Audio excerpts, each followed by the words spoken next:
an alternative solution to ban announcements. Next on Eternal Durdles.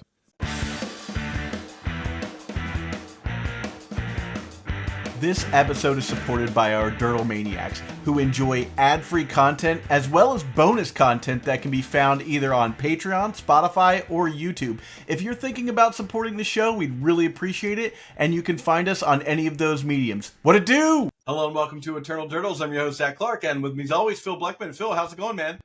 Zach, I'm going through some sound issues, so I have to make out with my mic in order for you to hear me, and I hope everybody enjoys. Essentially, I'm. It's not a clown nose; it's a clown. It's a clown mask. Yeah. Well, you were just about to ask me, what about something a ban list thing? What was that? So everybody either has a strong opinion about a legacy panel, right? Some people are like, yeah, a legacy panel, that'd be great. We need some sort of moderation for the format because WotC is really bad at this. Or everybody's like, no, we definitely don't need a legacy panel. Wouldn't even trust anybody who wanted to be on it. There's no way anybody can be entrusted with that kind of power or influence over the format. So I am proposing a medium in between those two things, which is a approximate 3-ish month trial period where they can say this card is banned from this date to this date. And upon the second date, we will evaluate the data of those 3 months where it was banned and get community feedback as to whether or not people enjoy the format more or less with that card no longer there. Essentially, do a trial run for cards getting banned or not banned, or even cards that are to unbanned cards. Give us some trial periods. I proposed this to people at my local, and a bunch of response that I got was, yes, that sounds exciting. Let's try some stuff. Let's switch it up. Let's try new things. Let us experiment. Let's not just do things the way that they've always been, because we always run into the exact same problem over and over and over again. And then you and I have to record the same kind of episode, for the 8th time in a year, because the WotC just runs into the same rake every time. Yeah. But then the other feedback that I got on this idea was, no, it'll be too complicated. It'll just be too difficult for people to understand what is and what isn't legal and all of this stuff. And I'm like, all right, well, then those people got to figure it out. Yeah. My feedback is like, it's too complicated. There's just no way. The amount of cards that are added to the format every single day. Yeah. And we're worried that one card, people won't be able to understand that one card for Legacy, which is if you're playing Legacy, you're pretty entrenched. I don't think that there's anybody who's playing Legacy who's I just can't follow this format. It's just the ban list is just all over the place. It's too difficult to follow. I have never heard anyone in our circles say that, and anybody who's playing casually enough wouldn't care. Eternal Durdles is proud to be sponsored by Moxfield. Moxfield is the best Magic the Gathering deck building website on the internet. You can create, share, and find decks from Commander to Legacy and even fan-supported formats like Pre-Modern and Old School. You can see all of our decks on our Moxfield. Follow the links below to stay tuned.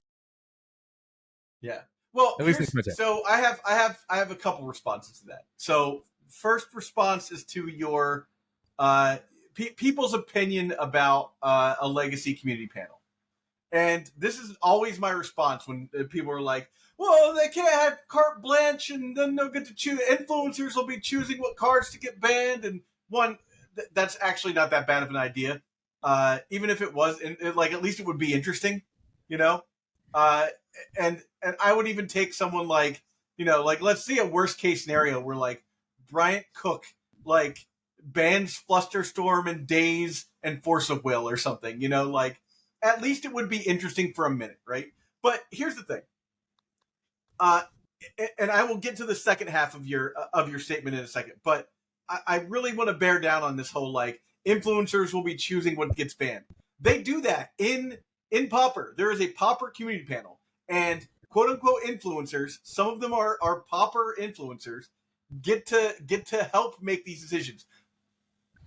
The big word there, help. They don't have carte blanche. They don't just get to choose what gets banned.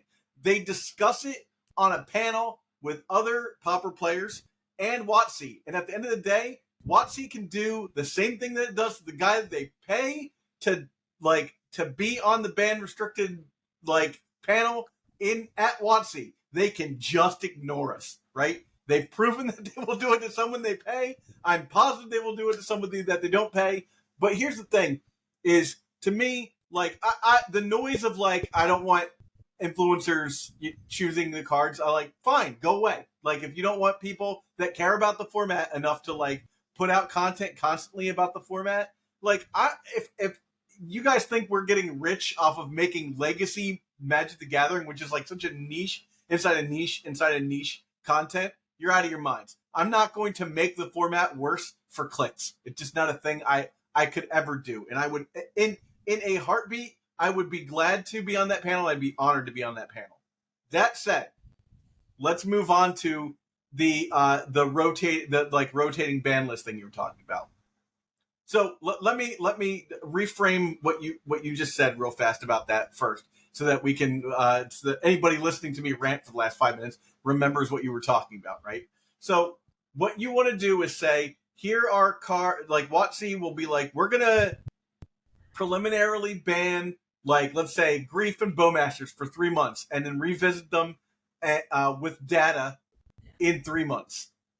And decide whether or not we want to put those on the forever ban list. So there's sort of like a pipeline maybe ban list, right? Yeah, essentially it's right now there are some cards that are supposedly the sacred cows can never get touched, but are obvious problems that cause the breaking of several other cards or oppressors of the format that obsolete other cards from being able to exist in any meaningful way.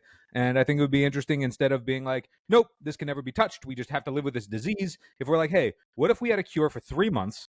Let's just feel it out.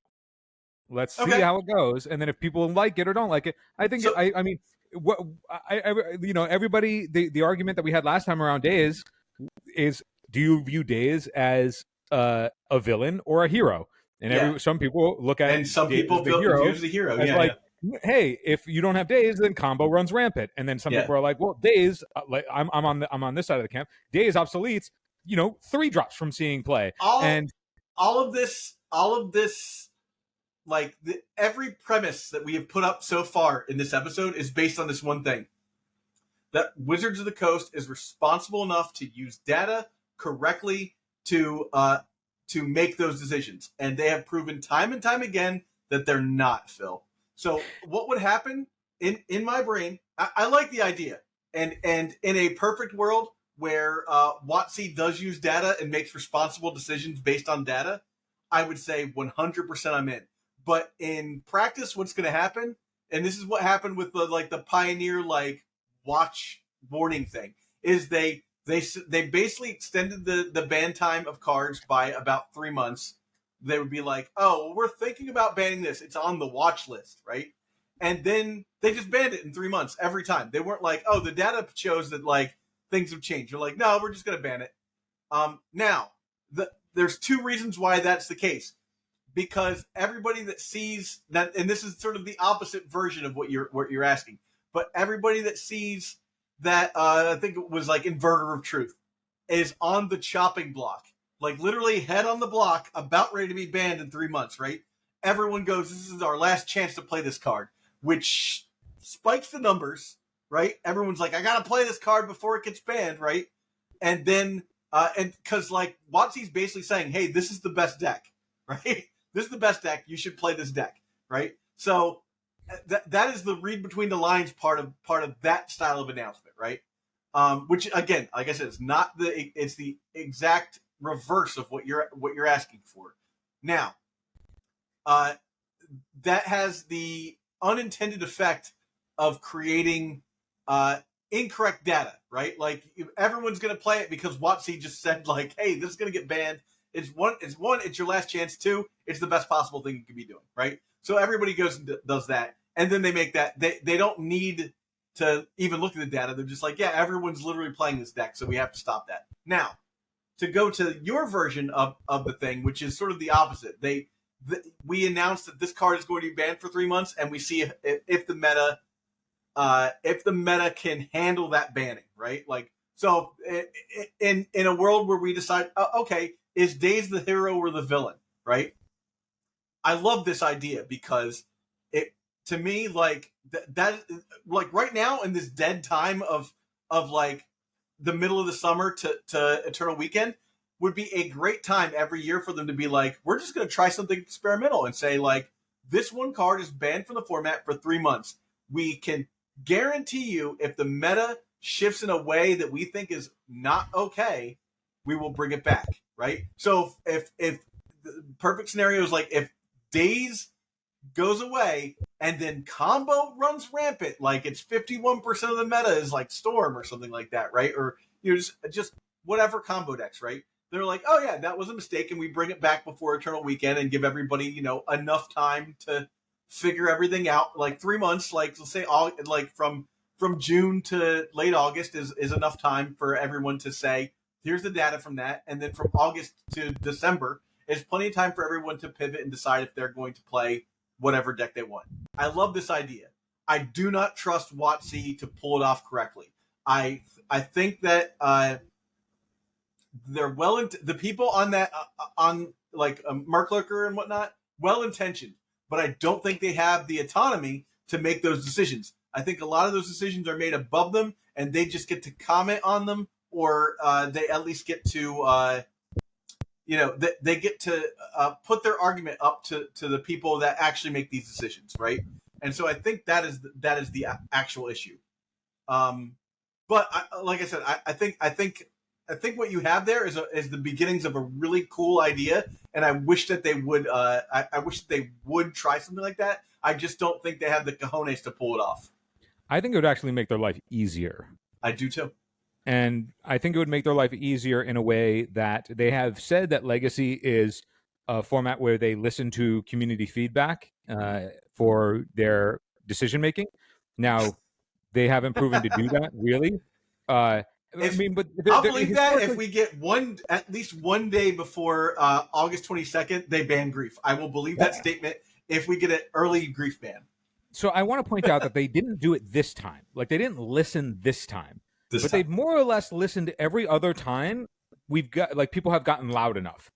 Yeah. Like, they aren't looking at, like, they have banned cards for a whole plethora of different reasons, and their banning decisions are entirely inconsistent. Like, the reason that cards get banned are for different reasons all the time. That is not part of how they're like, this is the criteria that we look at as to whether or not a card is okay or not okay. Like, the discrepancy of power level between cards, like, a lot of cards are on the ban list for other card sins, right? But we never look at the other cards that are the real sinners.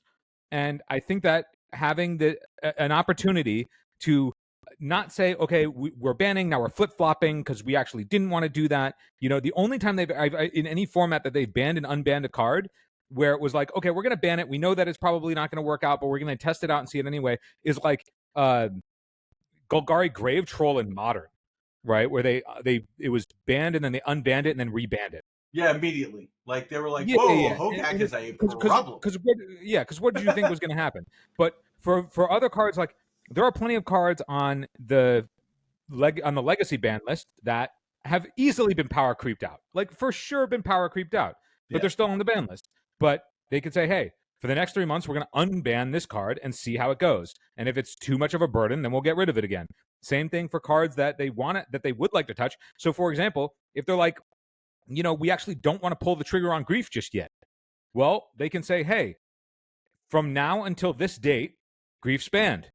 And then we'll come back and we'll either keep it banned, we'll make another decision. So essentially, they get to delay their official decision, right? So they don't have to take responsibility for a decision, which they clearly don't seem to want to do in an aggressive way. So they can give everybody what they want without actually having to take a position stand. And then when the time comes, they can take a position stand with a whole bunch of feedback from the other side of the coin. Phil, I think this is a great. It works best with cards that we think are the problem but aren't sure, right? Like, we think Days is the problem. Like, you and I know Days is the problem, but if you think Days is the problem but you aren't sure, ban it, get the data, see if that works, right? With a card Grief, I want to point out that for something like that too, it's not just to see if it's the problem. It's also to see what its absence does. Like, the everybody has like their own fictitious idea of what getting rid of a card like Days would do to the format. And nobody actually knows. Zero people actually know. You and I don't know. Anybody else who has a strong opinion on it doesn't know. Nobody knows because we've never done it. We have never experimented with it ever. And so anybody who's like, this is what would happen, nobody actually knows. But man, sure would be nice if we could just have a 3-month trial period to test it out. And you know what? 3 months for Legacy, it's going to go by fast. You know what's going to happen? People who have Dazes, when they unban it in 3 months, if they're like, nope, we actually do like Dazes as part of the identity of the format, whatever, we've gotten that experiment out of the way, and now we can always reference that experiment that we did anytime this comes up. We now have historical proof that until the format is overhauled with Modern Horizons 12, we don't have to worry about this ever again when anybody brings it up, because we can just say, hey, remember that 3-month period when shit hit the fan and nobody liked it and the format almost died or whatever the fuck? Or they could be like, hey, remember when everybody loved the format more than ever when we got rid of the diseases? Yeah. Maybe I'm too over the top, Zach. Maybe I'm too over the top. I don't know. I think what you're asking for is radical in more ways than one, and more ways than my shirt is radical. But I think it's a great idea that I just don't have. I have zero faith that Wizards could handle implementing it properly. Yeah, I feel like they refuse to listen to data. They refuse to listen to the players, and like it's such a small player base. Legacy would be the smartest one to start out with, right? Because you could say, hey, we're going to listen to the players. We're going to listen to the data. We get like the 12 tournaments a week, probably at most, that happen, right? You get that. Here's the other thing I wanted to point out when you were talking about grief, and it just popped back into my head. Sorry, we were talking about days, and it just popped back into my head. Where you're like, people will put aside their dazes, and maybe they'll put them back in their decks. One of the benefits of a situation like that with days, Phil, is that it doesn't cost $30 for a daze. Also, who cares how much it costs? The format's already like a gatekeeping anyway. I'm just saying, like, it's one. That's one other benefit is like if you lose out on your $20 total worth of like $5 of days, if you want to keep it with the format. Every time they print a new set that are like obsoletes a bunch of cards, like you and I have plenty of cards. Everybody listening to this has plenty of double-digit dollar cards sitting in their collection that have been power creeped out of the format that effectively they never get to play anyway. So like the idea that like the difference between you functionally not getting to play the cards versus actually not getting to play the cards is entirely like Pepperidge Farm remembers Vendilion Click. Kind of the same thing. To anybody who would comment, like, Phil, you can't do that, or like that WotC can't do these things because, like, what you were just saying about like how there's no way that they would implement it properly. Well, guess what? They're not doing it properly now. Yeah. Oh, it's true. You can't do anything new because the way things have always happened don't work. So we just got to stick with the way that we've always done things because it doesn't work, and it's just not gonna. It's gonna continue not to work. What are we talking about? Yeah. Like, if it's not working, change something, and if that doesn't work, try something else until it does. Yeah. Like, if people are upset, then solve the freaking problems. Yeah. Do something different because what's happening now ain't it. Ain't it. All right, so let's it's radical to propose something different, even if we don't know, versus the clear-cut thing we definitively know doesn't work. The devil that you know is completely terrible versus the devil that you don't know. The devil we know that can, at worst, can only be as terrible as the devil that you know. Also, right? I don't like even positioning it as a devil. I don't know, trying something new that clearly has the target of being helpful doesn't necessarily seem like a devil to me. It seems not pretty all devils from the outset. Maybe it becomes a devil. Maybe it's devilish towards when we try it out. But going in, it seems pretty angelic to me. Maybe I'm just a radical. I'm a radical bro, Zach. Maybe I'm just a radical. Okay. Well, let's pivot from the talk about banning. We love a pivot. And I want to talk about. Well, one, we've been going back and forth on our text chain. And in the Discord, links below, about ways to combat scam. And there was a comment last week that someone put up that was like, stop being a baby and complaining about scam. If it's 50% of the meta, you can just hate it out. Play main deck Leyline of Sanctity, play sideboard Leyline of the Voids, and just aggressively target that deck if you're going to see it 50% of the time, right? And I thought, hey, fair point. Maybe maybe I'm not taking advantage of like a known fact that you're going to see this deck, in a 4-round tournament half the time. So I decided to put that guy's money where my mouth is, right? And I registered 5-color Draco with 4 main deck Leyline of Sanctities and 4 main deck Leyline of the Voids. So I'm rocking 12 Leylines, right? If you include Leyline of the Guild Pact, right? And technically Leyline bindings, so 16 Leylines. 16 ley lines. And You're just playing let me tell at you, this point, my guy. yeah, I'm just playing leyline.deck, tribal ley lines. So that did not work out. I played 3. For what's worth, I played 3 rounds in the challenge, and I was like, I just need to move on. Like, for my own mental health, I'm going to move on. First round, I played against Eldrazi, crushed him. Turns out a life-linking Draco, followed by a life-linking Draco, followed by yet another life-linking Draco is enough to get people, that are on like decks that are fair and dumb and just want to race you with their guys on the ground versus your guys in the air, right? Fine, I did great there. I beat that guy. Next round, I play Scam. I start out, boom, my main deck Leyline of Sanctity hits the board. Doesn't matter. He didn't need to grief me. He just turned to Atraxid me. Couldn't stop that. Is what it is, right? Fine. Next game, I have a Leyline of the Void in play. He goes Petty Theft, Atraxa. Okay. Oh, it turns out that deck is very resilient to hate pieces for that reason, right? So I was like, okay, fine, whatever. I go into the next game. I open with Leyline of Sanctity, Leyline of the Guild Pact, and my opponent still gets me just by reanimating. And you can go onto the Discord, the Twitch, which is down below, and you can watch these games. They're very uninteresting because every time it's just like, oh, this guy got Atraxin to play and then won the game, right? It happened every time. So the whole line of oh, you can just hate it out if it's 50% of the meta. No, you're just wasting space in your deck at that point. So I think that for my mental sanity here, I think I'm gonna focus on some other formats for not like only focus on other formats, but just get a little bit of joy out of Magic by deck building and stuff like that. I already play EDH with my friends on Wednesdays and stuff, and I'm looking at Pauper. I have a Pauper cube, Pauper battle box, let's call it, in the works, where I'm messing around with the current Pauper format, which looks super fun and very powerful. It feels like Legacy.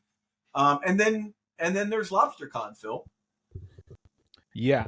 I also, before we dive into a little bit of LobsterCon, or are we going to we're holding on LobsterCon till we have our We'll chat, just a small amount of chat on LobsterCon, but please finish your thought.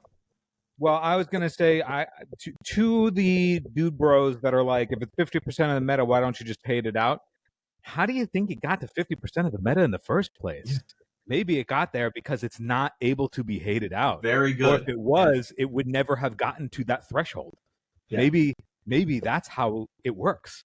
Turns out there are 15 cards in your side. There's 15 slots in your sideboard, right? Maybe. So a couple of things. So if you have been watching thus far and you like what you're seeing, please think about subscribing to the podcast.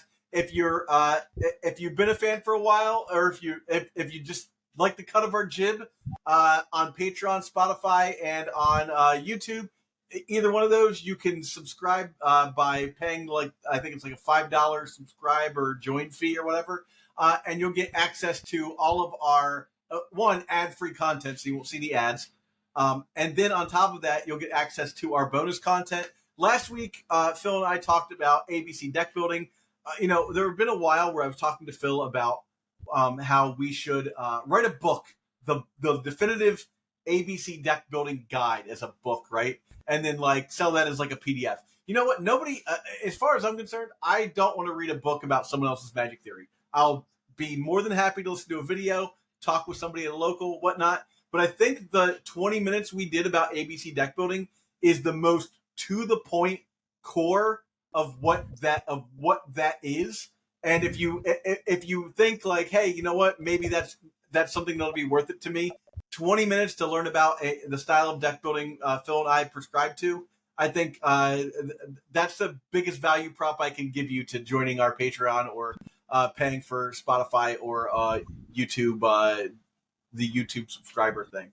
To that end, this week we're going to talk a little bit about. I'll talk a little bit about the Pauper format that I've been getting into, and we're going to talk about some of the traveling we've got coming up very soon. You know, a little behind the scenes stuff. And one of those things is LobsterCon, and Phil and I just made sure we are definitely going to LobsterCon. I made sure that we both have entries and stuff like that. It's sold out, so if you're going to LobsterCon, another great reason to subscribe because we're going to be talking about that a little bit. I know I didn't ask Phil what he's playing yet. I'm on Cadaverous Bloom. I'm just playing old school Cadaverous Bloom, the OG combo deck. And I know that's not normally my thing, but I was a Cadaverous Bloom player back in the day, so I'm pretty hyped about that. I'm definitely going to be that guy that like doesn't win the tournament but has a blast the entire time playing. Phil, what are you going to play? I have a problem not registering Portent Predict in a format that both exists. So yeah, I mean, what we should play is, you know, something busted and, you know, fun. But I'm probably going to register Portent and Predict in some fashion. And you know, who knows? Maybe I'm just going to apply ABC deck building and just come up with something wholly new. I would love that. You know, and we're going to have an episode later this week where I interview Phil Wynn of MTG Banding, a known aficionado of the Pauper of the pre-modern format. So that's going to be super fun, and that is just free content for everybody to check out. If you don't know, what's that? Sign up for Phil's newsletter. Hell yeah! Sign up for MTG Banding's newsletter. I think it's is it mtgbanding.com? If you look up MTG Banding, you're going to find it. Double check right now because we should put it in the show notes. Heck yeah. LobsterCon is coming up in September. Pre-modern is dope. Everybody should try it out at least once. And the way that you can learn about the format in a really easy and fun way MTG is Banding.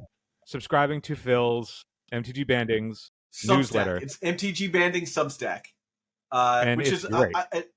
That is the exact here and now of what the format is, and I love it. Like I think I may have gotten into pre-modern slightly before Phil, but I'll tell you what, man, nobody maybe short of what's called Michael Flores, right?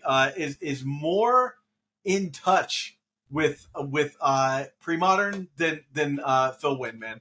So definitely, like I said, check out that next episode. That's a free episode. Everyone's going to get access to that. Phil and I will talk a little bit more about our travelings in the Patreon episode.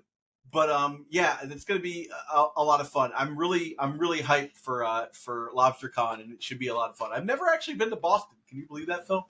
You've never been to Boston? Wow, there you go. Yeah, it's going to be fun. What would I be doing in Boston? I'm from Philadelphia. Well, when we get paired in round, 1, and you're looking for your combo piece, I'm going to Portent target you, and you'll never find it. Oh no! No! Portent is the best win condition, by the way. Portent is a solid one. And also while I have everyone's attention, please at the end of the month, Phil and I are working on an episode where we answer a mailbag episode where we answer questions and stuff like that. Please put your questions below. I've been logging them. Got a lot of really, really interesting questions that are going to be fun to get into, and I don't know. I think that'll be a super fun episode. Have we ever done a mailbag? We've never done a mailbag. Is it because we don't value our own opinions? I think it's because you're worried that because we don't have tournament winning results minus your one top 8 and my top 8 in a vintage event, that people don't care about our opinions. But here we are with several thousand views per episode. So I think people care enough about our opinions that they want to ask us some questions. All right, yeah, we'll answer anything, magic related or not. Yeah. Phil, what's your sign? I'm I a know Taurus, that's baby. Taurus. Taurus. You're also a Taurus. I'm a Taurus too. I don't know what that means, but that's what I am. Means you're stubborn. Wow. And yeah, I don't know. Like think about all the things you know about me. It Stubborn means and pretty calm. Pretty means calm. we're calm, pretty chill dude. calm, stubborn, chill bros. Yeah. All right. Well, with that said, Phil, did you want to add anything to this episode? Band-Aids, unbanned senseis, divining top. Let's fucking go. Band-Aids, unbanned senseis dividing top. Phil, would you play a creature senseis dividing top if it costs 2 mana? Yeah. Yeah. Okay. Just putting that out there. What if it had haste? Yeah, it's so much better. Of course. All right. Again, thank you everybody for watching, and we will catch you on the next one later on. Deuces. Before you go, I need some help. Please subscribe to this channel and do your part to help sustain the legacy content ecosystem. Just subscribing to this channel goes a long way to reminding YouTube that people love and support this format. Now, if you really want to go the extra mile, you should think about supporting us through Patreon. Both the links for subscription and Patreon are right here. And if you're listening on an audio format, you can go to patreon.com/eternaldurdles. Thanks so much for watching.